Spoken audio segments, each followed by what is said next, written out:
Vanderbilt University is built on a historic campus. We are so fortunate to have these beautiful buildings and beautiful pathways.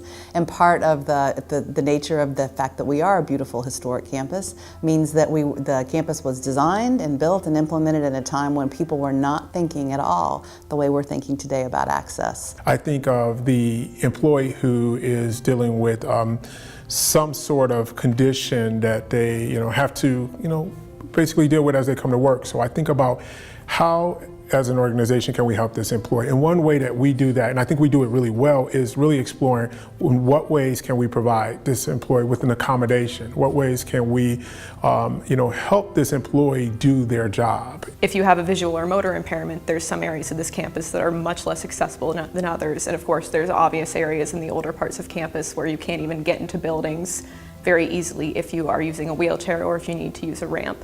So there's just so many different types of people that it's important to consider the broadest range of accessibility and inclusion that we can when we're addressing those issues on campus. One of the big reasons why we developed this task force was to acknowledge the fact that we, who take our job seriously, with respect to designing and constructing our campus and maintaining it, are well-intentioned people, and we do all that we can to remove these barriers.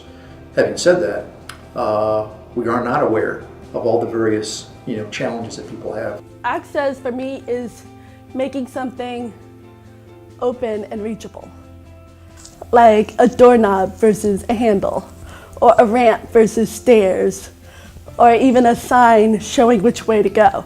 As part of our massive renovations, we made sure that every single unit or department had a dedicated private locking lactation space. I actually worked closely and still do work closely with the Vanderbilt Police Department, which by the way is fantastic.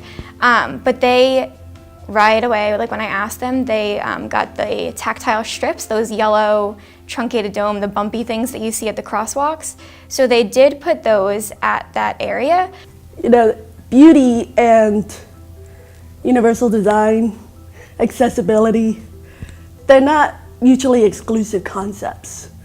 There are ways to make Vanderbilt both beautiful and accessible and inclusive so that it is welcoming for all of its students. Obviously, like making bathrooms big enough so that people who use wheelchairs can easily navigate, as well as using service dogs, would be really helpful.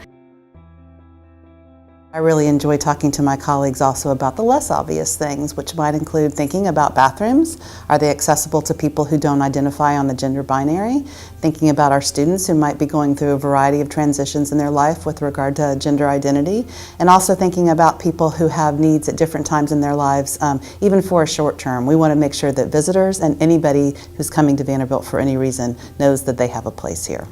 I think, like, for example, the mental health, the Go There, the diversity campaign, even, things like the FutureVU, there's been this commitment that has been seen throughout the heads and has trickled down that I think that I haven't seen in other initiatives that allow these initiatives to really continue to just, move forward, and to move forward in a way that every employee actually should feel or sense that this is something that the university is committed to.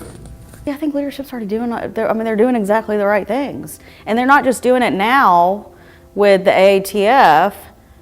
The renovations that I was talking about were a couple years ago. And so Vice Chancellor Kopstein had the foresight to think, if we're gonna go in here and spend money on renovating a floor for a department, let's start thinking about private spaces.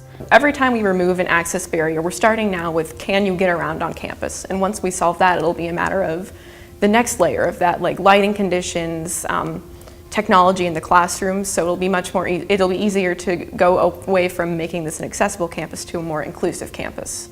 I would like other leaders on Vanderbilt's campus to know that we need to keep this conversation going.